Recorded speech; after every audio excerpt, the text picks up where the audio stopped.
اور غلط کو غلط کہنا ہے۔ غلط کہنا ہے، اور کیا یہ بات۔ ہمیں معلوم ہوگا کہ جب جی۔ ہم اہل علم کے ساتھ اٹھیں گے، بیٹھیں گے، علم کے حوالے سے کتابیں پڑھیں گے، علماء کی صحبت میں رہیں گے، جمعے کا بیان سنیں گے، اور جمعے کے بیان میں جس وقت خطبہ شروع ہو اس وقت نہ آئیں، جی۔ بلکہ جب امام صاحب بیان شروع کریں اس وقت مسجد میں ویسے تشریف لیں۔ عبد الواجد بھی مدنی چینل کے ناظرین بھی اس کو ایگری کریں گے جی کہ ہم جتنی زندگی ہماری ہو چکی ہے، جی جتنے جمعے ہم نے پڑھے ہیں، جی۔ اگر ہر جمعے سے ایک بات بھی ہم نے سیکھی ہوتی اللہ اللہ، اور اس جی۔ پر عمل کیا ہوتا، جی۔ آج ہم کہاں ہوتے؟ بے شک بے شک۔ اس کی بہت بڑی وجہ یہی ہے کہ بے عملی کی طرف جانے کا ایک بہت بڑا سبب ہی یہ ہے کہ ہم بیان میں آتے ہی اس ٹائم پر ہیں جب بیان بالکل اختتام کی طرف ہو رہا ہوتا ہے، یا آ تو جاتے ہیں، نیند کے جھونکے آ رہے ہوتے ہیں، یا پھر توجہ نہیں ہوتی، توجہ موبائل کی طرف ہوتی ہے۔ جتنی توجہ ہم ادھر ادھر اپنے ذہن کو منتشر کر کے بیٹھے ہوتے ہیں،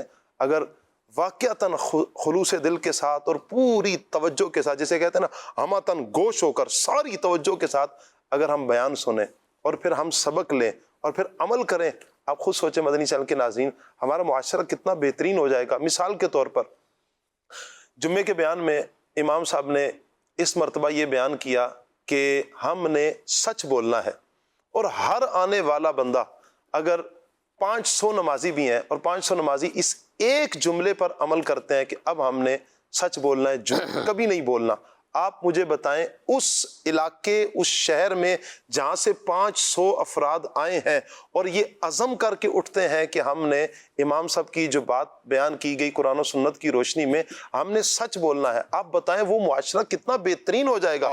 وہاں پر نہ کرپشن ہوگی، نہ دھوکہ ہوگا، ان چیزیں ان کو خالص ملیں گی، بہترین ملیں گی، ہر اعتبار سے وہ معاشرہ کتنا بہترین ہو جائے گا۔ یہ صرف جمعے کے ایک بیان کی بات کر رہا ہوں، اگلے جمعے کو آپ چلے جائیں، اگر امام صاحب بیان کرتے ہیں بد نگاہی نہیں کریں گے، ہر مرد عورت اپنی نظروں میں حیا پیدا کرنا شروع کر دیں، آپ بتائیں کہ اس معاشرے میں کتنی بہتری آ جائے گی۔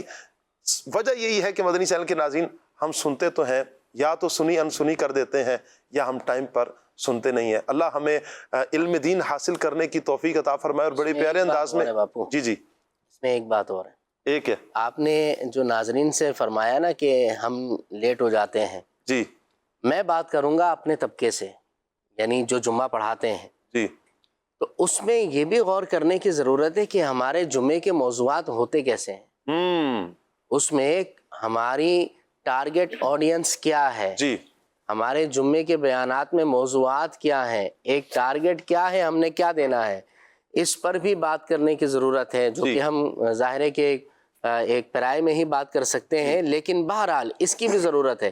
الحمدللہ ہمارے مدنی مرکز نے ہر جمعے کا بیان دینا شروع کیا ہے، اور دعوت اسلامی کے الحمدللہ زیر اہتمام جو مساجد ہیں ان کے ائمہ کرام کے لیے، اور اس سے پھر وائرل کر دیا جاتا ہے، جو بھی اس کو دیکھ کر بیان کرے ایک اچھی بات ہے، تو وہ اصلاحی موضوعات ہوتے ہیں، اس میں یہ چیزیں ہوتی ہیں جو آپ نے ارشاد فرمائی۔ اس کا بڑا زبردست ہمارا جو مدنی مرکز سے بیانات کا سلسلہ آتا ہے، قرآن پاک کی آیات کی روشنی الحمدللہ وہ چل رہا ہے، واقعات بھی ہوتے ہیں جی جی، قرآن پاک سورہ بقرہ سے وہ شروع ہوا ہے، ابتدائی آیات سے وہ آگے تک اب چلتا چلا جا رہا ہے، انشاءاللہ یہ آگے قرآن پاک کا یوں سمجھیں کہ یہ درس آگے ہی بڑھتا چلا جائے گا۔ احمد رضا بھائی ہمارے ساتھ ہیں، آئیے احمد رضا بھائی سے سنتے ہیں کون سا واقعہ سنائیں گے اور حاصل ہونے والا سبق کیا۔ جی احمد بھائی۔ بسم اللہ الرحمن الرحیم۔ واقعہ ہے ایک سنہری دور کا، یہ دور ہے خلیفہ ثانی حضرت سیدنا امیر المؤمنین سیدنا فاروق اعظم رضی اللہ تعالیٰ۔ سبحان اللہ۔ بڑا خوبصورت نظام آپ نے بنایا تھا اپنے دور خلافت میں، جتنے بھی معاملات تھے، نئے شہر آباد کرنا، پولیس کا ایک انتظام تھا، فوجی چھاونیاں بنائی تھیں وغیرہ وغیرہ، بہت کچھ۔ آپ کی خوبصورت عادت تھی کہ آپ اپنے دور حکومت میں مختلف علاقوں میں جاتے، وہاں کے لوگوں سے جامع مسجد میں بیٹھ کر بات کرتے، صحیح، اور ان سے پوچھتے تھے کہ آپ کے گورنر سے آپ کو کیا شکایت ہے۔ اچھا، خود جاتے، قاصدوں سے نہیں، خط و پیغام سے نہیں، بلکہ خود جاتے۔ تو ایک علاقے میں گئے تو وہاں کے لوگوں نے کہا جی ہیں ہمارے اعتراض ہیں، ہمیں شکوے ہیں، کچھ ہم کچھ اپنے گورنر سے یوں کہہ لیں کہ کچھ رنجشیں رکھتے ہیں۔ اس کی وجہ یہ ہے کہ ہمارے جو گورنر ہیں ہمیں 4 باتوں میں ان سے تجسس ہے، ان سے اس کا جواب چاہتے ہیں۔ سیدنا فاروق اعظم رضی اللہ تعالیٰ عنہ نے وقت کے گورنر کو اس مقام کے بلا لیا اللہ کون تھے؟ وہ تھے حضرت سعید بن عامر رضی اللہ تعالیٰ عنہ۔ بلایا، جب پوچھا گیا کہ جی بتائیں کیا آپ کے شکوے ہیں اور کیا شکایتیں ہیں، تو وہ کہنے لگے کہ 4 طرح کی باتیں ہیں ہمیں۔ ایک تو شکایت یہ ہے، یہ جو ہمارے گورنر ہیں، پہلے ان کا انداز یہ ہوتا تھا کہ یہ فجر کے بعد ہی ہم لوگوں میں آ جاتے تھے اور ہماری باتیں سنتے تھے، ہماری جو بھی معروضات ہوتی تھیں انہیں سنتے، پھر اس کا مداوع کرتے تھے درد کا۔ اب یہ اشراق کے بعد آتے ہیں، تو یہ تاخیر کیوں ہوتی ہے؟ صحیح۔ سیدنا فاروق اعظم رضی اللہ تعالیٰ عنہ نے جب اس کا جواب حضرت سعید بن عامر رضی اللہ تعالیٰ عنہ سے لیا تو انہوں نے کہا کہ اے امیر المؤمنین، کوئی اور ہوتا تو میں جواب نہ دیتا، لیکن آپ آئے ہیں اور معاملہ عدالت کا ہے، میں یہاں ایک مجرم کی طرح پیش ہوں۔ تو اس کی وضاحت یہ ہے کہ دراصل میری جو خاتون خانہ ہیں، میری جو زوجہ ہیں، جی انہیں مرض آ گیا ہے، وہ معذور ہو گئی، اللہ بیمار سے رہتی ہیں۔ پہلے تو وہ خود گھر کے کام کر لیتی تھیں، مجھے صبح فجر کے بعد کھانا بھی بنانا ہوتا ہے، گھر میں جھاڑو بھی دینا ہوتا ہے، برتن بھی صاف کرنے ہوتے ہیں، انہیں کھانا کھلا کے پھر میں گھر سے نکلتا ہوں تو مجھے تاخیر ہو جاتی ہے۔ سیدنا فاروق اعظم رضی اللہ تعالیٰ عنہ اور دیگر جتنے بھی وہاں لوگ تھے، جب سنا تو رونگٹے کھڑے ہو گئے، کہا کوتاہی نہیں ہے۔ جی دوسرا اعتراض کیا ہے، دوسرا کیا شکوہ شکایت ہے؟ تو کہا کہ ہمیں ایک شکوہ ان سے یہ ہے کہ یہ رات کو ہمیں میسر نہیں ہوتے، دن کو تو ہماری باتیں سنتے ہیں لیکن رات کو وقت نہیں دیتے ہیں۔ صحیح۔ سیدنا فاروق اعظم رضی اللہ تعالیٰ عنہ نے جب اس بارے میں استفسار فرمایا تو جواب آتا ہے، اے امیر المؤمنین، میں نے 40 سال کی عمر میں اسلام قبول کیا، صحیح۔ اور 40 سال کے بعد اب جو عمر بچی ہے، دن تو میں نے ان لوگوں کو دے دیا ہے، رات میں نے اپنے رب کے لیے رکھی ہے، سبحان اللہ۔ رات میں صرف اس کی عبادت کرتا ہوں، میں نہیں چاہتا مجھے کوئی اس چیز سے ہٹائے، کسی اور کام میں مشغول ہوں، میں رات صرف اس میں گزارتا ہوں۔ کئی لوگ وہاں رونے لگے، سیدنا فاروق اعظم رضی اللہ تعالیٰ عنہ خود بھی رونے لگے۔ کہا ایک اور شکوہ ہے۔ کیا شکوہ ہے؟ شکوہ یہ ہے کہ یہ جو ہمارے گورنر ہیں، یہ ہفتے میں 1 دن غائب ہوتے ہیں، ملتے ہی نہیں ہیں۔ صحیح۔ تعطیل ہے، کیا ہے، ایسا کیوں ہوتا ہے؟ پہلے تو نہیں تھا، تو ایسا کیوں ہوتا ہے؟ تو حضرت سیدنا فاروق اعظم رضی اللہ تعالیٰ نے جب استفسار فرمایا تو جواب آتا ہے کہ اے امیر المؤمنین، میرے پاس ایک ہی جوڑا ہے، غربت اتنی ہے، گورنر ہیں، سب ہیں، اللہ اکبر، ایک ہی جوڑا ہے، ہفتے میں 1 دن وہ دھوتا ہوں تو گھر میں گھر کے کپڑے پہن کے بیٹھ جاتا ہوں، نہیں آ سکتا باہر، پھر جب سوکھتا ہے تو اگلے دن سے میں دوبارہ آنا شروع کر دیتا ہوں۔ آخری سوال ہے، اچھا یہ پوچھیں انہیں کیا ہوتا ہے اچانک یہ غش کھا کے گر جاتے ہیں، ان پہ بے ہوشی طاری ہو جاتی ہے، یہ کیوں ایسا ہوتا ہے؟ کوئی بھی فیصلہ ہو، کچھ بھی چل رہا ہو، اچانک غش کھا کے گر جاتے ہیں۔ تو سیدنا فاروق اعظم رضی اللہ تعالیٰ عنہ کے استفسار پر جواب آیا کہ دراصل میں نے اسلام 40 سال کے بعد قبول کیا، مجھے جب 40 سال کے گناہ یاد آتے ہیں نا تو لرز جاتا ہوں اور کانپ کر بے ہوش ہو جاتا ہوں۔ اللہ اکبر۔ سیدنا فاروق اعظم رضی اللہ تعالیٰ عنہ جب یہ سنا تو زاروں کی طرح رو رہے ہیں، سارے لوگ بھی رو رہے ہیں۔ حضرت فاروق اعظم رضی اللہ تعالیٰ عنہ سے حضرت سعید بن عامر عرض کرتے ہیں کہ میرے شکوے، جو ان لوگوں کے مجھ سے شکوے تھے، میں نے صفائیاں تو دی ہیں، اب آپ جو چاہیں مجھے سزا دیں، کوتاہی تو ہے۔ سیدنا فاروق اعظم رضی اللہ تعالیٰ عنہ نے ہاتھ اٹھائے رب کی بارگاہ میں، کہا کہ مولا مجھے کاش ایسے کچھ اور گورنر مل جاتے۔ اللہ اکبر۔ تو یہاں جو چیز سیکھنے کی ہے، کہانی کے پیچھے کہانی، تو دیکھنے والے کو لگتا تھا کوتاہی ہے، جی، اور ایک عہدے دار اپنے عہدے کی صحیح طرح سے ذمہ داری پوری نہیں کر رہا، لیکن دراصل دیکھنے والے حقیقت کیا ہے اس کے پیچھے؟ حقیقت کیا ہے وہ اس سے ناآشنا تھا اور غلط سمجھ بیٹھا تھا، اور جب بات کھلی تو پتہ چلا دراصل ان کا بھی کوئی قصور نہیں ہے۔ بہت بار ایسا ہوتا ہے، مذہبی طبقہ یا جو ذوی الامر ہوتے ہیں، جو بڑے ہوتے ہیں، ان کی وہ معمولی سی باتیں جو حرام تک نہیں ہوتی، جو مکروہ تحریمی تک نہیں ہوتی، مباح تک بھی ہوتی ہیں، تو ان پر بھی ان کے لیے زبانیں تان دراز ہوتی ہیں، ان کی طرف انگلیاں اٹھائی جاتی ہیں، جبکہ شریعت اس بات پر جب کوئی کلام نہیں کرتی، اللہ کی حدود کو وہ پامال نہیں کرتے، تو اس بات سے بڑھ کر کے ان کی طرف انگلیاں اٹھائیں اور بات اور آگے تک لے جائیں، تھوڑا سا رک کر اگر انہی سے جا کے پوچھ لیں یا کسی اور طریقے سے۔ سب سے بڑا مسئلہ نا احمد بھائی کہ ہم ان سے پوچھیں گے نہیں نا، ہم نے تو تشہیر کرنی ہے، واویلا کرنا ہے، بھلے اب سوشل میڈیا کی نظر کر دیا جائے، ان سے کیسے پوچھا جائے؟ کسی کا معاملہ ہے پوری دنیا کو بتائیں گے، لیکن اس سے جا کے بات نہیں کریں گے، اس سے بات نہیں کریں گے. اس سے اچھا معاملہ اس میں احمد بھائی کتنا پیارا سبق آپ یوں بیان فرما رہے ہیں کہ حسن ظن کا پہلو ہمیں نکالنا چاہیے اپنے مسلمان بھائی سے، مدنی چینل کے ناظرین، اور پھر بالخصوص وہ طبقہ کہ جو دیندار طبقہ ہے، جو علماء ہیں، جن سے یوں سمجھے کہ ہمارے بہت سارے معاملات جڑے ہوئے ہیں، جنہوں نے ہمیں دنیا آخرت میں یوں کہیں کہ کام آنا ہے. علماء کی تو محتاجی ہمیں دنیا تو دنیا، ہمیں کل حشر کے میدان میں بھی وہاں پر محتاجی، کل جنت میں بھی ہمیں علماء کی محتاجی رہے گی. ہم نے تو انہی سے جڑا رہنا ہے. آج تعلق مضبوط کریں گے تو انشاءاللہ کل حشر کے میدان میں شفاعت کے جام یوں پیے جائیں گے، اور پھر کل جنت میں بھی انشاءاللہ علماء کی صحبت کی برکات ہمیں وہاں پر بھی انشاءاللہ نصیب ہوں گی. اس طبقے سے بالخصوص مذہبی جو طبقہ ہے، صرف مذہبی طبقہ نہیں، اوورآل ہمیں سب مسلمانوں سے ہی حسن ظن کا پہلو نکالنا چاہیے نا. اگر کوئی بات ہو چکی ہے، کسی نے کال نہیں اٹھائی یا کچھ بھی ہوا ہے، XYZ کوئی بھی معاملہ ہوا ہے، تو ہمیں حسن ظن رکھنا چاہیے کہ یہ بھی تو معاملہ ہو سکتا ہے، یہ بھی معاملہ ہو سکتا ہے. ماشاءاللہ احمد بھائی نے، عبد الواجد بھائی، مختلف جہاد پر گفتگو کی ہے. 3-4 جو پہلو ہیں، میں چاہوں گا اس میں ایک جو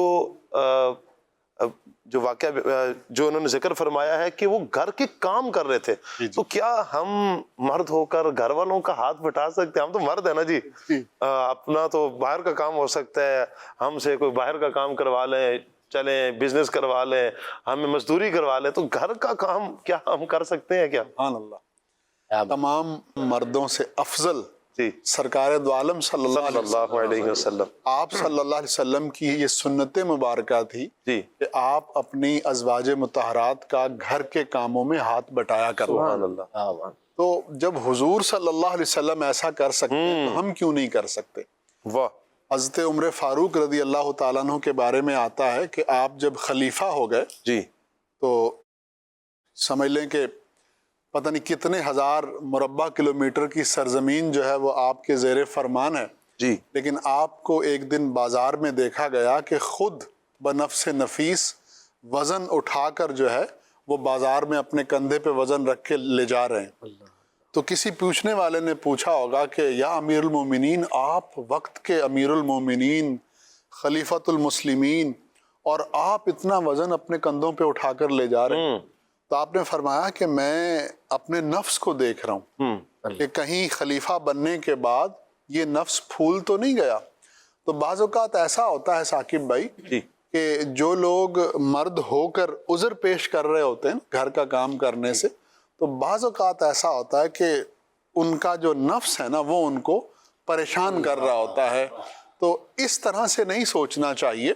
خیرکم خیرکم اہلی، کہ تم میں سے سب سے بہتر وہ ہے کہ جو اپنے اہل کے لیے سب سے بہتر ہو.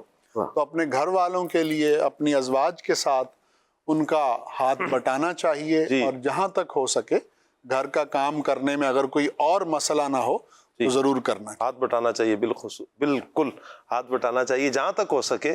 مدنی چینل کے ناظرین، آپ انشاءاللہ ہاتھ بٹائیں گے، مل جل کر کچھ نہ کچھ کام کریں گے تو انشاءاللہ آپ دیکھیے گا آپس میں محبت کتنی پیدا ہوگی. اور جب آپس میں محبت پیدا ہوگی، دل کی قدورتیں، نفرتیں، بسا اوقات وہ جو رنجشیں ہوتی ہیں یہ ختم ہو جاتی ہیں. جب محبتیں آپس میں پیدا ہوں، گھر میں محبتوں کو ہی پروان چڑھانا ہے، جبھی تو گھر انشاءاللہ بسے گا. اور پھر یہ گھر کے انشاءاللہ جو آگے نسلیں ہیں، اولاد ہے، یہ بھی جب گھر میں محبت کا معاملہ دیکھیں گے تو آگے انشاءاللہ محبتوں کو ہی پھیلائیں گے، نفرتوں سے دور ہوں گے. عمران بھائی، اس پورے واقعہ میں میں سمجھتا ہوں کہ بڑا پیارا ایک ٹاپک سچائی کا بھی نکلتا ہے. کیا فرماتے ہیں آپ اس پر؟ جی بالکل. میں پہلے ایک حدیث مبارک ذکر کروں گا. پیارے آقا صلی اللہ علیہ وسلم نے فرمایا، الصدق ینجی، سچائی بندے کو نجات دلاتی، والکذب یہلک، اور جھوٹ بندے کو ہلاک کر دیتا ہے. اللہ اکبر. ہمارے عبد الواجد بھائی نے جو واقعہ ذکر کیا، وہ سارے قیدیوں نے اپنے اپنے آزار بیان کیے، لیکن ایک بندے نے کیا ہوا کہ سچ بولا. ہے جی. باقی بھی جو عذر بیان کر رہے تھے وہ گناہ کر کے ہی آئے تھے، لیکن وہ اپنا ہیلے بہانے تلاش کر رہے تھے، غلط بیانی ہو سکتا کر رہے تھے. لیکن ایک بندے نے سچ بولا تو سچائی نے اسے نجات دی، اسے رہائی مل گئی. آج آپ دیکھیں کہ ہمارے احمد بھائی نے جو واقعہ ذکر کیا، تو انہوں نے سچ بیان کر دیا، یعنی جو تھا حقیقتاً وہ لوگوں سچ کے بیان سامنے کر رکھ دیا دیا، مدنی نے۔ تو آپ کو نجات ملی۔ جی اچھا اسی طرح ہمارے دور کے اندر بھی جیسے نگرانی شورا ہے نا، فرمایا کرتے ہیں کہ بھئی اگر غلطی ہے تو غلطی درست کر لیں، اور اگر غلط فہمی ہے تو اسے دور کر لیں، واہ واہ، ٹھیک ہے؟ بہت زبردست۔ تو سچائی کو اپنانے والا، سچ جو ہے نا وہ کبھی بھی بندے کو برباد نہیں کرتا، جھوٹ بولنے والا ہمیشہ پریشان ہی رہتا ہے۔ اب مثال کے طور پر اب کسی نے کسی سے ایڈریس پوچھا بھی آپ کہاں رہتے ہیں، کہہ دیا کہ بھی میں تو فلاں فلاں بنگلے میں رہتا ہوں، اچھا جی، رہتا وہ کسی عام جگہ کے اوپر ہے، جی اب اسے یاد رکھنا پڑے گا کہ بھائی اس بندے نے مجھ سے جب بھی ایڈریس پوچھنا ہے تو میں نے وہی بنگلے والا ہی بتانا ہے۔ اب یہ الگ سے ایک ٹینشن جو ہے کسی کو پلاٹ کہہ دیا، کسی کو بنگلہ کہہ دیا، کسی کو فلیٹ کہہ دیا، یعنی جھوٹ بول کر پھر جو ہے نا اس وہ الگ سے ایک ٹینشن۔ الگ سے ایک ٹینشن ہو اس جاتی سے ملتی جلتی صورتحال یہ ہے کہ آپ کسی آفس میں کام کرتے ہو، لوگ ہوتے ہیں کچھ ایسے، اور کوئی چھٹی لینی ہو تو یہ کہہ دیا میرا فلاں عزیز مر گیا، جی اچھا اب اس کو ساری زندگی یاد رکھنا ہے کہ دوبارہ اس کو نہیں مار، سے تو میں نے مار دیا ہے۔ تو یہ جھوٹ کبیرہ گناہ ہے، اللہ معاف فرمائے۔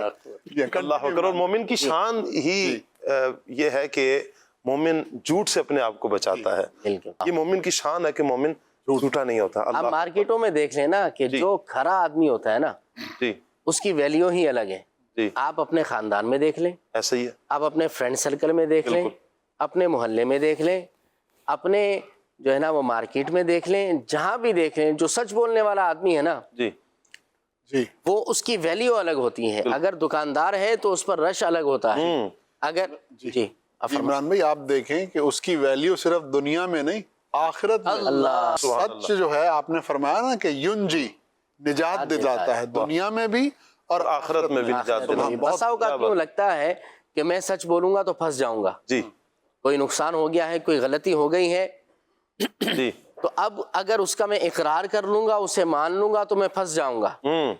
ظاہری طور پر ہمیں جو ہے نا ایسا لگ رہا ہوتا ہے بسا اوقات، جی لیکن یہ تجربہ ہے کہ اگر سچ کو اپنا لیا جائے نا جی اللہ رب العالمین راستے بنا دیتا ہے، کیا بات ہے، اللہ پاک اس مصیبت سے نکلنے کے راستے بنا دیتا ہے۔ لیکن اگر جھوٹ کو اپنایا جائے تو پھر بندہ اس کی دلدل میں دھستا رہتا ہے، ایک کے بعد دوسرا گناہ، دوسرے کے بعد تیسرا گناہ، پھر ایک جھوٹ، دوسرا جھوٹ، تیسرا جھوٹ، بہرحال نتیجہ یہی نکلتا ہے کہ بندہ پھر ہلاک ہو جاتا ہے۔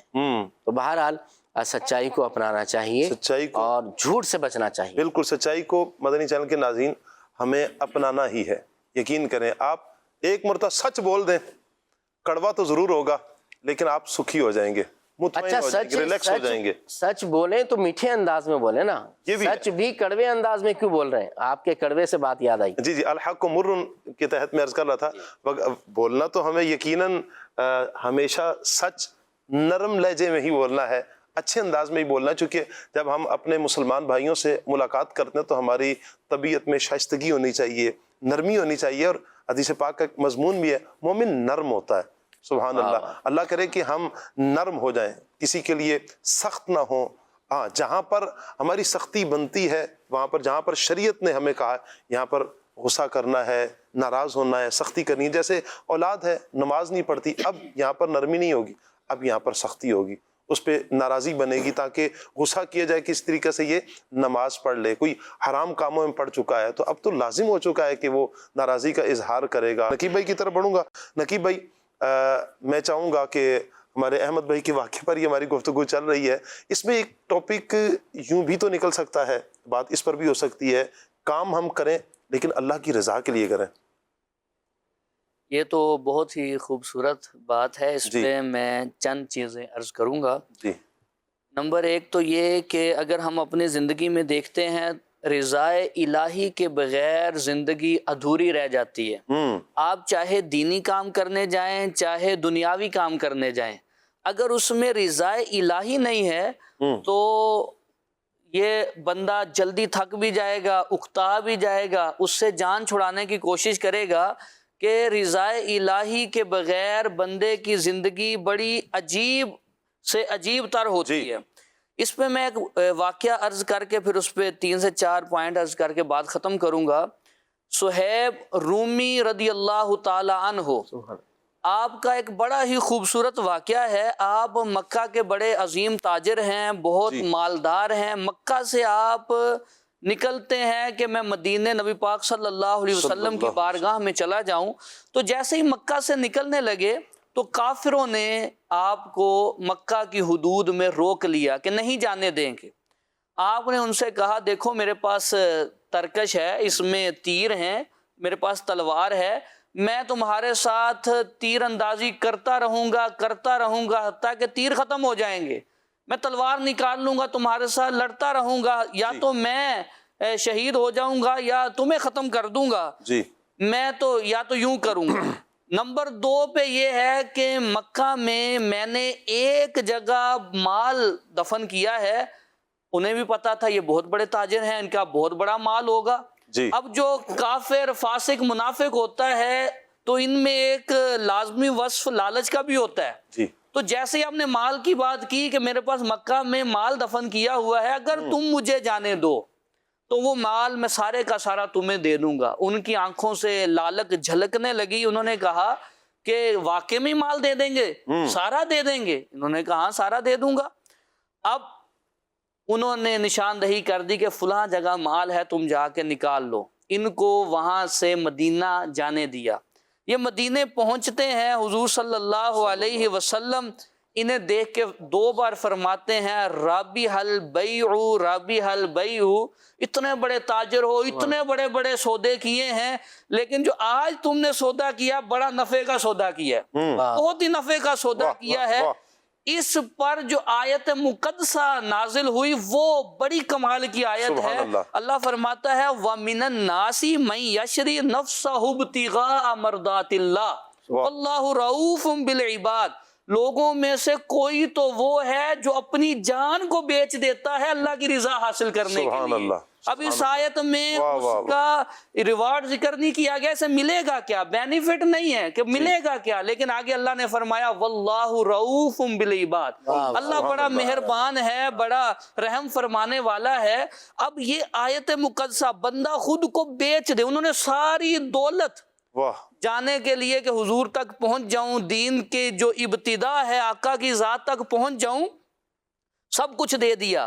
اب یہاں اگر ہم دیکھیں کہ بھائی کون سی چیزیں ہیں جو ہمیں رضائے الہی میں رکاوٹ بنتی ہیں. سب سے پہلی چیز اگر ہم دیکھیں تو فاسد نظریات. اب وہ لبرلزم ہو، سیکولرزم ہو، جس طرح کے یہ جو دین سے دور کرنے والی بیزاری والے اعمال ہیں، دین بیزاری والے اعمال ہیں، ایسے لوگ جن کے نظریات فاسد ہوتے ہیں، کسی تحریک میں ہوں، خاندان میں ہوں، کہاں بھی ہوں، یہ نقصان دیتے ہیں. پہلی بات فاسد نظریات نہیں ہونے چاہیے. نمبر 2 کہ خواہشات کی پیروی انسان کو اللہ کی رضا کے قریب نہیں جانے دیتی. بندہ خواہشات کے پیچھے چلتا رہتا ہے. حدیث مبارک میں ارشاد فرمایا لا یؤمن احدکم حتی یکون ہواہ تبعا لما جئت بہ. تم اس وقت تک کامل مومن ہو ہی نہیں سکتے جب تک تم اپنی خواہشات کو میرے لائے ہوئے دین کے تابع نہیں کر دیتے، اپنی طبیعت کو شریعت کے مطابق ڈھال نہیں لیتے، تو خواہشات کے پیچھے چلتے ہیں. حضرت پیر کرما والی سرکار رحمت اللہ علیہ وہ دعا کیا کرتے تھے اللہ کی بارگاہ میں، یا اللہ جو ہم نے تجھ سے مانگا ہے وہ عطا فرما. اگر تیری حکمت کا تقاضا ہے کہ جو مانگا ہے یہ ہمیں نہ ملے، پھر وہ عطا فرما جو تیری حکمت کے مطابق ہے، جو ہمارے حق میں بہتر ہے. اب ہم ہر کام حسب منشا چاہ رہے ہوتے ہیں کہ ہر کام ہمارے نظریے کے مطابق ہو جائے. بھئی ایک شوگر کا پیشنٹ ہے، وہ جا کے کہے کہ مجھے ڈاکٹر کہے تم نے خوب مٹھائی بھی کھانی ہے، یہ بھی کھانا ہے، وہ بھی کھانا ہے، ایسا تو نہیں ہوگا. تو ہر کام یہ ہماری منشا کے مطابق نہیں، بلکہ ہمیں اللہ اور رسول کی منشا کے مطابق چلنا ہے، قرآن اور حدیث کے مطابق چلنا ہے. ہمیں اپنی مرضی کو ختم کرنا ہے. حضرت ابراہیم بن ادہم اپنے رفقا کے درمیان ہیں اور فرماتے ہیں دنیا میں جو کچھ ہو رہا ہے نا میری مرضی کے مطابق ہو رہا ہے. رفقا نے عرض کی حضرت یہ سب آپ کی مرضی کے مطابق کیسے ہو رہا ہے؟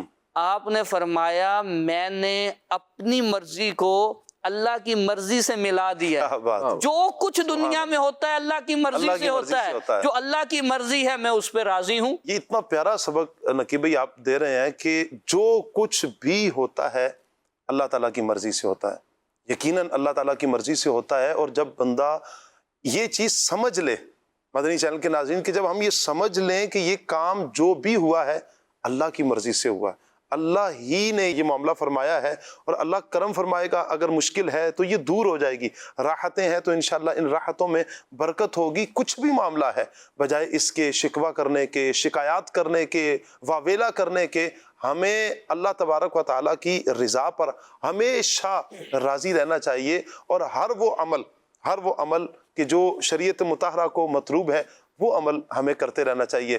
احمد رضا بھائی کی طرف بڑھوں گا۔ احمد رضا بھائی، نیک افراد جو ہوتے ہیں، نیک لوگ ہوتے ہیں، ان کی ایک خاصیت یہ ہے کہ یہ نیکی کا اثر لیتے ہیں، کیا فرماتے ہیں آپ اس بارے میں؟ سبحان اللہ سبحان۔ میں تو پہلے اسی حوالے سے جو نقیب صاحب بات کر رہے تھے اسی جی۔ کو جوڑوں گا۔ وہ پنجابی ایک صوفی کا شعر ہے نا کہ میں گڈی ہتھ ڈور سجن دے اور جنج رکھے انج رہنا ہے۔ انسان اگر یہی ذہن بنا لینا میری خواہش سے کچھ نہیں ہونا، میری رضا سے کچھ نہیں ہونا، میں جو کچھ مرضی چاہتا رہوں، اس کے لیے جتنی مرضی تدبیریں کرتا رہوں، کچھ ہو ہی نہیں سکتا، ہونا وہی ہے جو منظور خدا ہونا ہے، تو پھر یہی ذہن بن جائے اور جنج رکھے انج رہنا ہے، یعنی جیسے اللہ نے چاہا مجھے ویسے ہی رہنا ہے۔ اگر اسی ذہن سے ڈالے گا تو رضا بھی مل جائے گی، اور اسی کی رضا میں یہ جب رب کی رضا کی نیت کر لے گا تو پھر کام بھی بنتے جائیں گے۔ نیک بندے اثر قبول کرتے ہیں نیکی کا اور نیک بات کا فوراً، یہ ان کی ایک بڑی خوبصورت عادت ہے، ان کا ایک وصف رہا ہے۔ اور اس حوالے سے ایک واقعہ ہے، خلیفہ ہارون رشید کے دور کا واقعہ ہے۔ ایک غیر مسلم تھا، ان کے دربار پہ آتا تھا روز، اور اسے کچھ حاجت تھی جو ان سے حاجت پوری کروانا چاہتا تھا۔ ایک عرصے تک آتا رہا لیکن سنوائی نہیں ہوتی تھی، جی۔ اور اس نے بڑی کوشش کی، بالآخر وقت اتنا گزرا کہ سال بھر ہو گیا، آتا کیونکہ خلیفہ کے اتنے سارے معاملات تھے یہ نہ پہنچ پاتا تھا کسی بھی وجہ سے۔ بالآخر ایک بار ایسا ہوا کہ یہ شخص نکلا دربار کے باہر، بادشاہ کے محل کے باہر تھا، تو بادشاہ اپنے گھوڑے پر سوار گزر رہا تھا۔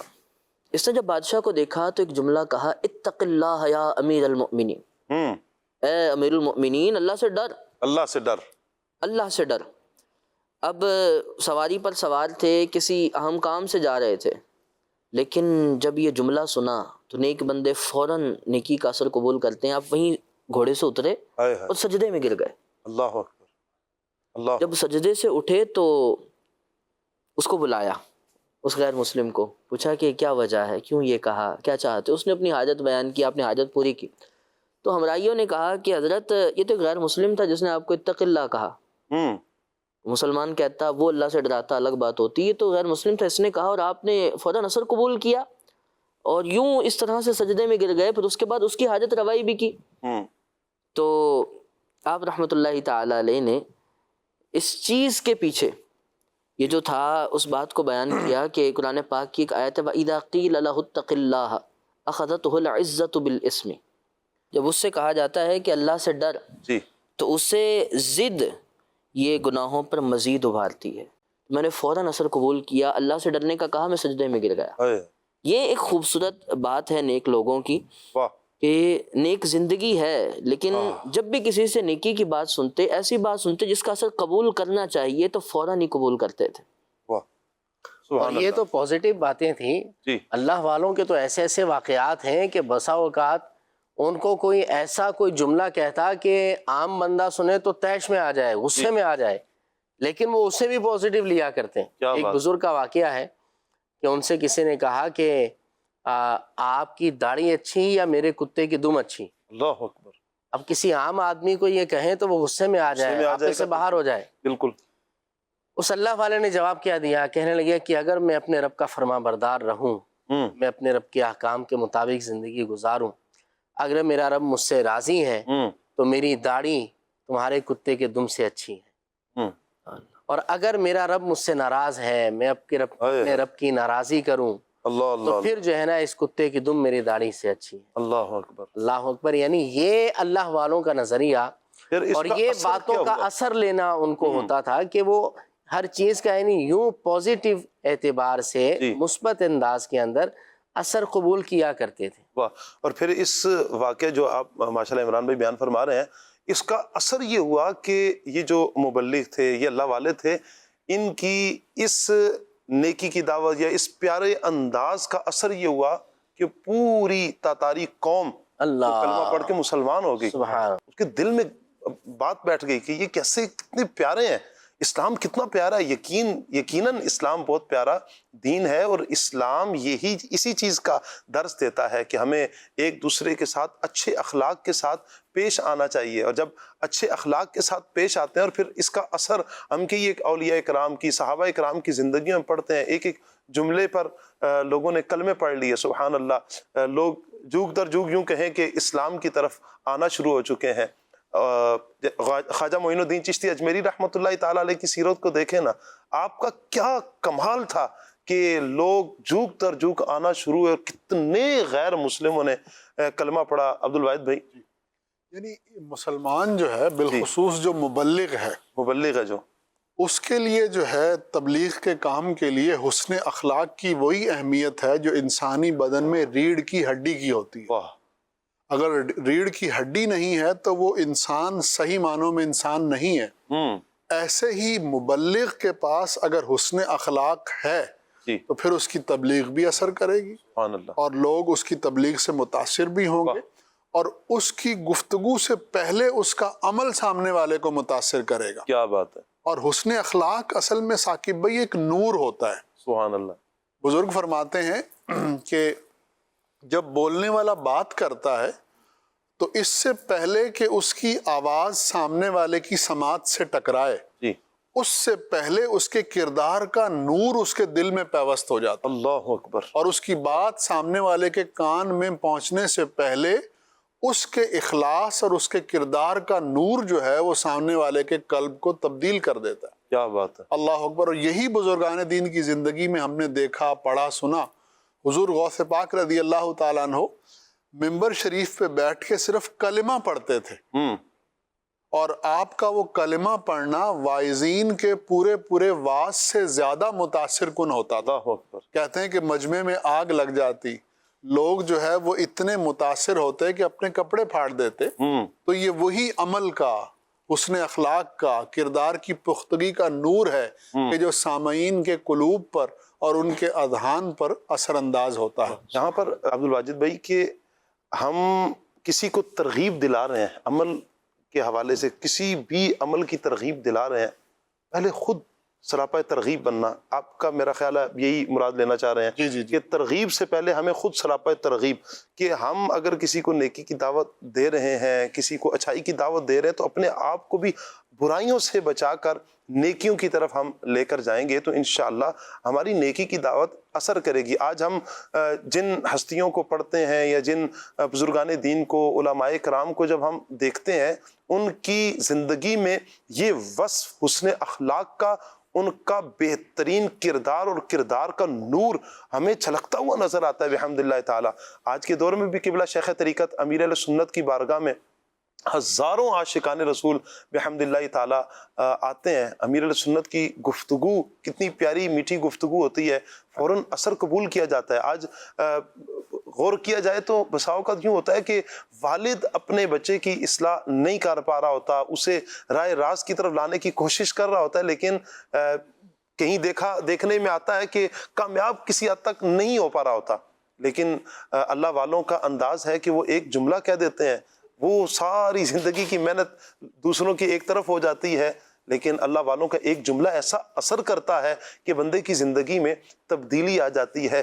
یہی ہے وہ کہ عمل کا نور، کردار کا نور ایسے پہنچتا ہے کہ بات بعد میں پہنچتی ہے، لیکن کردار کا نور پہلے پہنچتا ہے، اور پھر بندہ اس اثر کو لیتا ہے، اور یہاں تک کہ پھر اپنی زندگی میں ایک مثبت چینج لے کر آتا ہے، ایک انقلاب اس کی زندگی میں آتا ہے، اور پھر وہ اپنی زندگی کو کیسے گزارتا ہے، یقیناً ایسا کہ جس طرح ہمیں قرآن و سنت کے مطابق اللہ والوں نے جو انداز ہمیں بتائے ہیں اسی انداز میں ہمیں زندگی گزارنی چاہیے. اور عقل مند بھی وہی ہے کہ جس نے اپنی زندگی کو بہترین زندگی گزارا ہے. یہاں رہ کر ہم اس دنیا کے ساتھ اپنا دل لگا لیں، یہ دانش مندی نہیں ہے، یہ عقل مندی نہیں ہے کہ ہم یہاں رہیں اور اسی دنیا کے ساتھ دل لگا کے ہم اپنے دل کو فنا کر لیں اور پھر یہاں سے جب جائیں تو اس آخرت کی فکر ہمیں یہاں پر نہیں، تو پھر آگے ہوگا کیا ہمارا. ایک تاجر کا واقعہ ہے کہ ایک گاؤں تھا، وہاں پر ان کا ایک معمول تھا. معمول یہ تھا کہ جب سال کا آخری دن آتا تو یہ لوگ، گاؤں کے لوگ سارے جمع ہوتے اور سمندر کے کنارے جو پہلا بیڑا نیچے اترتا اور لوگ خوشی سے مچلنا شروع کر دیتے اور نعرے لگانے لگ پڑتے. جو پہلا آدمی اترتا تو اسے بادشاہ سلامت، بادشاہ سلامت یوں آوازیں دینے لگ پڑتے. اچھا یوں ہی ہوا کہ ایک شخص آیا تھا تو وہ تاجر تھا، اس کو بادشاہ سلامت، بادشاہ سلامت کہنا شروع کر دیا. اسے پکڑا اور جا کے تخت پر بٹھا دیا. پہلے تو بڑا تخت دیکھ کر خوش بھی ہوا. پھر اس نے پوچھا کہ مجھ سے پہلے جو بادشاہ تھا اس کا کیا انجام ہوا. لوگوں نے کہا کہ ہمارا انداز ہے کہ جب سال کا پہلا دن آتا ہے تو ہم پھر ایک سال کے لیے یہاں پر بادشاہ منتخب کرتے ہیں اور بادشاہ کو اس تخت پر بٹھاتے ہیں اور اس کے بعد پھر ایک جنگل ہے وہاں پر ہم اس بادشاہ کو چھوڑ آتے ہیں. اب چاہے بھوک سے مرے یا نہ مرے لیکن وہاں کے درندے اسے زندہ نہیں رہنے دیتے. سانپ ہیں، بچھو ہیں یا درندے اسے کھا جاتے ہیں یہاں تک کہ وہ مر جاتا ہے. کہا کہ بادشاہوں کا ہوا کیا؟ کہا کہ یوں ہی ہوا، وہ سال پورا انہوں نے زندگی گزاری، یہاں پر سال گزارا اور پھر ہم زنجیروں میں جکڑ کر انہیں جنگل میں پھینک کر آ گئے. اللہ اکبر. اب یہ سمجھدار آدمی تھا، اس نے کہا کہ ایسا کرو کہ مجھے وہ راستہ بتاؤ، مجھے دکھاؤ کہاں تم چھوڑ کر آتے ہو. یہ لوگوں کے ساتھ وہاں پر گیا، اس نے معائنہ کیا. اب اس نے کیا کیا کہ ایک سڑک وہاں سے اپنے محل سے اس باغ تک کی سڑک بنائی. وہاں کے جو جنگلی درندے تھے ان کا صفایا کر دیا. یہاں تک کہ پھر جو سڑک بنائی، روڈ بنائی، اس کے ارد گرد دکانیں بنائی. یوں کہیں کہ وہاں اس نے ایک شہر آباد کر دیا. اس ایک سال کے عرصے میں جب تک وہ تخت پر بیٹھا رہا، رعایا کی خدمت کی، انہیں لوگوں کو سہولیات مہیا کی. صرف اپنی فکر نہیں، رعایا کی فکر کرنے کے ساتھ ساتھ اس نے اپنے انجام پر بھی نظر رکھی کہ میرا ایک سال کے بعد انجام کیا ہوگا، مجھے کہاں پھینکا جائے گا. مجھے اس جنگل میں کہ جہاں پر میں بھوک سے نہ بھی مرا تو درندے مجھے کھا جائیں گے، سانپ اور بچھوؤں نے آ کر مجھے ختم کر دینا. اسے یہ فکر دامن گیر تھی اور اس نے اس کا پورا اہتمام کیا اور یہاں تک کہ اس نے اس ایک سال بعد کی جو نتیجہ تھا اس کی تیاری کی. یہاں تک کہ جب سال پورا ہوا اس نے خود کہا کہ اب مجھے آپ اجازت دیں تو میں اپنے اسی جنگل میں جہاں آپ نے میرے لیے منتخب کیا میں وہاں پر چلا جاتا ہوں. اب لوگ کھڑے ہو کر کہتے ہیں بادشاہ سلامت، اب آپ ہمارے تا حیات بادشاہ سلامت ہیں. کہا کیوں؟ کہا اس سے پہلے جتنے بھی افراد آئے ہیں انہوں نے اپنی فکر نہیں کی، اپنے انجام کی فکر نہیں کی، نہ رعایا کی فکر کی نہ انجام کی فکر کی. سال پورا عیاشی میں تو گزارا، سال کے بعد اپنے انجام سے غافل رہے. آپ عقل مند ہیں کہ آپ اس تخت پر بیٹھ کر رعایا کی بھی فکر کرتے رہے، اپنے انجام کی بھی آپ نے فکر کی. لہٰذا آپ ہی ہمارے بادشاہ ہیں. اس سے جو درس ملا ہے وہ درس کیا ہے؟ اس دنیا میں جہاں پر ہم آئے ہیں یہ دنیا ایک تخت کی مانند ہے. آخرت اب ہمارے نظروں کے سامنے ہے کہ یا تو جنت ہے، چونکہ کل قیامت کے دن یا تو جنت ہے یا پھر جہنم ہے. تو جنت میں جانے کے لیے ہمیں اس دنیا میں رہ کر، دنیا کے تخت پر رہ کر ہمیں آج سے تیاری کرنی ہوگی تاکہ ہم کامیاب ہو جائیں، اپنی زندگی کو ہم کامیاب زندگی گزار لیں اور جنت کے راہی ہو جائیں. اور اگر خدا نخواستہ اللہ نہ کرے اللہ کی نافرمانی والے کام کرتے رہے، رب کو ناراض کرتے رہے، پھر ہوگا کیا؟ حال یہ ہوگا کہ دنیا کی رنگینیوں میں کھو کر اللہ کی یاد سے، اللہ کے ذکر سے اور اللہ پاک کی عبادت سے اگر ہم غافل ہو گئے تو پھر کہیں اللہ نہ کرے استغفر اللہ ہم جہنم کے راستے پر نہ چل پڑیں. تو اس لیے اس دنیا میں رہ کر اپنے اعمال کو، اپنے کردار کو ہمیں ستھرا رکھنا ہے. احمد رضا بھائی کی طرف میں بڑھوں گا. احمد رضا بھائی، ہمیں اس دنیا میں رہ کر اپنی آخرت کی تیاری کرنی ہے. کیا انداز اپنایا جائے، کیا اعمال کیے جائیں تاکہ ہم یہاں پر رہ کر اپنی آخرت کی تیاری کر سکیں؟ نبی پاک علیہ الصلوۃ والسلام کے حدیث پاک بھی ہے نا، اس طرح دنیا میں وقت گزارو جیسے ایک مسافر ہوتا ہے. کہ دنیا یہ ایک مومن کے لیے ایسے ہی ہے جیسے ایک سفر ہو، پھر اسے سفر کے بعد ایک اپنے ٹھکانے میں جانا ہے، اپنے گھر میں جانا ہے، رہائش ہے، ابدی زندگی ہے۔ آخرت کے معاملات اسی طرح ہیں، یہ چند دن کی زندگی جو کہ معلوم بھی نہیں ہوتا کب پوری ہو گئی، صحیح، یہ تو ایک مختصر سا سفر ہے نا، ابدی زندگی تو پھر شروع ہونی ہے۔ اللہ انسان ایسے ہی جیسے اس بادشاہ نے سوچا تھا کہ اگر مجھے یہ 1 سال کے بعد وہاں بھیج بھی دیں تو میں تو زندگی آرام سے گزار سکوں، اسی طرح اگر اس سفر کے بعد جب ہم آخرت کی طرف جائیں تو اتنے اعمال، اتنے زیادہ اچھے کام کر کے جائیں کہ وہاں کی زندگی بھی گل گلزار ہو، اچھی ہو، بہار ہو، یہ سب کچھ ہو۔ تو انسان اگر عقل مند وہی ہوتا ہے نا جو جتنا جہاں رہتا ہے اتنی وہاں کے لیے تیاری کرتا ہے، تو عقل اس بات پر ابھارتی ہے کہ وہ ایسا ہی کرے کہ آخرت کی تیاری کرے، اور آخرت کی تیاری نبی پاک علیہ الصلاۃ والسلام کی تعلیم، آپ کی سنت اور آپ صلی اللہ علیہ وسلم کے بتائے ہوئے طریقے پر عمل کرنے میں ہے، جو کہ دعوت اسلامی کا طریقہ ہے۔ سبحان اللہ۔ میں چاہوں گا میں آگے بڑھانا چاہوں گا، جیسے آپ نے سوال کیا کہ آخرت کی تیاری کیسے کی جائے، تو دیکھیں اس دنیا میں ہم مل جل کر رہتے ہیں، تو اگر آخرت کی تیاری بھی مل جل کر کریں نا بڑی آسانی ہو جائے۔ کیا بات ہے، کیا مطلب یہ کہ دعوت اسلامی کے ماحول سے وابستہ ہو جائیے۔ سبحان اللہ۔ ماحول سے وابستگی کا بس یہی مطلب ہے کہ 5 وقت کی نماز پڑھیں، مدنی چینل دیکھیں، قافلے میں سفر کریں، اپنے آپ کو علم دین کے سیکھنے سکھانے کے عمل میں مصروف رکھیں، اور جمعرات اجتماع میں شرکت کریں، اور اس بات کی نیت کریں کہ مجھے اپنی اور ساری دنیا کے لوگوں کی اصلاح کی کوشش کرنی ہے۔ سبحان اللہ۔ مدنی ماحول میں شامل ہونے کا مطلب یہ ہے کہ ہم نے اپنا فائدہ بھی کرنا ہے اور دوسروں کا فائدہ بھی کرنا سبحان ہے۔ اللہ۔ تو یہ کوئی اتنی مشکل بات نہیں ہے کہ جس میں کوئی سمجھے کہ پتہ نہیں میرا نقصان ہو جائے گا، نہیں، دنیا کا بھی فائدہ ہے اور آخرت کا بھی فائدہ ہے۔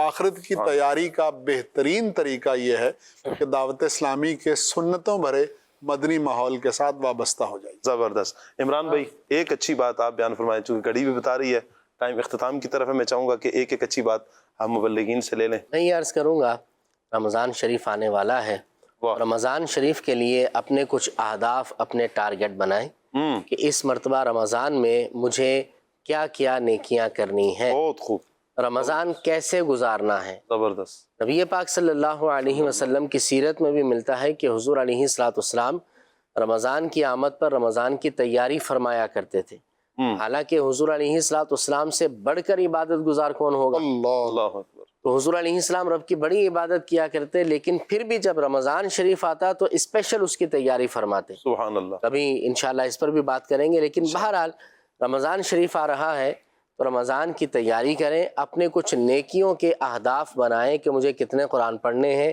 کتنا مجھے کلمہ شریف کا ورد کرنا ہے، کتنے درود پڑھنے ہیں، کتنا مجھے تفسیر پڑھنا ہے۔ ہر ایک کو جو ہے آپ جو اپنا ان ریٹرن لے کر آئیں، یعنی آن پیپر لے کر آئیں، تاکہ رمضان کے بعد آپ کے سامنے نتیجہ بھی آ جائے، اور اس سے مزید اس کو میں آسان کر دوں گا کہ جو نیک اعمال امیر اہل سنت نے ہمیں عطا فرمائے ہیں تو اسے جو ہے اپنا لیں۔ ماہ رمضان ماہ نیک اعمال جو ہے اپنا لیں، بنا لیں، ماہ رمضان ماہ نیک اعمال بنا لیں، تو انشاءاللہ رمضان بھرپور نیکیوں میں گزرے گا۔ نکی بھائی ایک اچھی بات میں عمران بھائی کی بات پہ عرض کروں گا کہ شب برات جیسے گزری، آگے رمضان آئے گا، تو ایسا نہ ہو کہ زندگی کے دیگر کاموں کی طرح یہ بھی روٹین میں ہی کام گزر جائیں کہ نماز پڑھنی ہے سب پڑھ رہے ہیں، روزے رکھنے ہیں سب رکھ رہے ہیں، بلکہ اس کو اللہ کی رضا والا رمضان بنائیں کہ ہمیں اس سے کچھ حاصل کرنا ہے اور اپنی زندگی کو بدلنا ہے۔ کیا بات ہے، سبحان اللہ۔ جی احمد رضا بھائی۔ کل ماہ رمضان تو آ رہا ہے، ان قریب آ ہی جانا ہے۔ وہ بڑی خوبصورت بات ہے نا کہ یہ رمضان جو ایک نعمت نصیب ہوئی ہے، یہ اسے یوں سمجھ لیں کہ شاید زندگی کا آخری رمضان۔ اللہ اکبر۔ وہ خیر من الف شہر کی رات جو 1000 مہینوں سے افضل ہے، شاید مجھے آخری بار مل رہی ہو۔ وہ جو پھر صحابہ کرام علیہ رضوان کا وہ جو مبارک عمل تھا کہ رمضان سے پہلے ہی بالکل سارے معاملات سے خود کو فارغ کر لیتے کہ بس رمضان آ رہا ہے، عبادت عبادت عبادت اس کے لیے۔ تو اس طرح کا ہو، اور یہ سمجھ کر کہ شاید زندگی کا آخری رمضان ہو، پورا بھی ہو پائے کہ نہ ہو پائے، یوں رمضان گزار لیں تو بہت اچھا رہا۔ سبحان اللہ۔ مدنی چینل کے ناظرین، اختتام میں یہ عرض کروں کہ جیسے صحابہ کرام کی بات ہوئی، یہ وہ ہستیاں ہیں کہ جن سے اللہ تعالیٰ نے جنت کے وعدے فرمائے ہیں۔ بعض صحابہ کرام کا تو میرے آقا صلی اللہ علیہ وسلم نے نام لے کر فرمایا یہ جنتی ہیں، جیسے عشرہ مبشرہ کے بارے میں میرے آقا صلی اللہ علیہ وسلم کی باقاعدہ فرامین کہ یہ جنتی ہیں۔ امام حسن، امام حسین رضی اللہ تعالیٰ عنہما کے بارے میں انہیں جنتی نوجوانوں کا سردار کہا گیا، دیگر صحابہ کرام کے بارے میں۔ یعنی آپ صحابہ کرام کی زندگی کو پڑھیں کہ یہ وہ ہستیاں ہیں کہ جو جنتی ہیں، قرآن نے جن کے ساتھ بھلائی کے، حسنا کے وعدے فرمائے ہیں، اس کے باوجود بھی ان کا عمل کیا ہے؟ اللہ پاک کی عبادت کرنا، اللہ پاک کی عبادت کی طرف بڑھنا، اپنے آپ کو عبادت میں مصروف رکھنا۔